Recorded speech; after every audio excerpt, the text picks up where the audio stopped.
2016 में दुनिया जूं नज़रूं अमेरिका जी इलेक्शन में हुयूं, पर मज़े जी ॻाल्हि त गूगल में सॼी दुनिया अमेरिका जी इलेक्शन खां वधीक iPhone 7 जे बारे में ॻोल्हा कई, जंहिं मां अंदाज़ो लॻाए सघिजे थो त हर ईंदड़ iPhone ते दुनिया जूं केतिरियूं नज़रूं हूंदियूं आहिनि।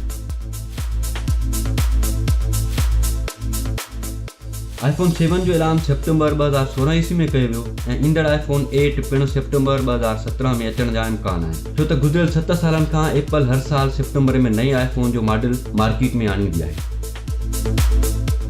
2017 ईस्वी जी शुरूआत खां ई ईंदड़ iPhone यानी iPhone 8 जे बारे में टेक्नोलॉजी सां वास्तो रखंदड़ सहाफ़ियुनि पारां केतिरियूं तस्वीरूं, डायग्राम वग़ैरह हथ कया विया आहिनि, जंहिं मां काफ़ी ॻाल्हियुनि मां अंदाज़ो थी रहियो आहे त iPhone 8 में कहिड़ियूं ख़ुसूसियतूं हूंदियूं।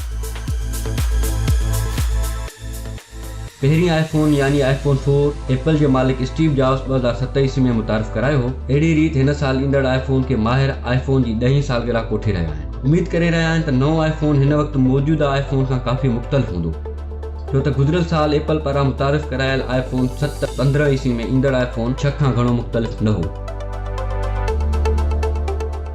एप्पल जे मुख़्तलिफ़ शयुनि जे बारे में ॼाण ॾींदड़ वॾी वेबसाइट मैक्रोमस जे मुताबिक़ ईंदड़ iPhone में होम बटण अलॻि न हूंदो, पर उहो स्क्रीन सां गॾु लॻल हूंदो। उन खां सवाइ फ्रंट कैमरा पिणु स्क्रीन जे अंदर ई लॻल हूंदी। साॻी वेबसाइट मुताबिक़ ईंदड़ iPhone जी स्क्रीन अॻे खां बहितर यानी OLED स्क्रीन हूंदी।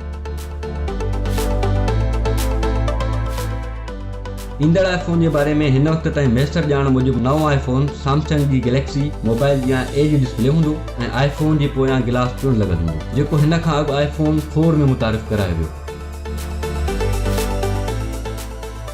iPhone 7 में A10 फ्यूजन चिप लॻल आहे, जॾहिं त माहिरनि खे उमेद आहे त वधीक तेज़ स्पीड लाइ A11 नाले सां नओं चिप पिणु मुतारिफ़ करायो वेंदो, जेको हिन वक़्त ताईं इस्तेमालु थींदड़ A10 खां वधीक तेज़ हूंदो। ईंदड़ iPhone जी कैमरा बाबति माहिरनि जो ख़्यालु आहे त हीउ फ़ोन 3 कैमराउनि सां मुतारिफ़ करायो वेंदो। 2 कैमरा iPhone जे पोएं हिसे में, जॾहिं त हिक स्क्रीन में लॻल हूंदो। स्क्रीन ते लॻल कैमरा इस्तेमालु कंदड़ जे चेहरे खे सुञाणे फ़ोन जी लॉक खे खोले सघंदो।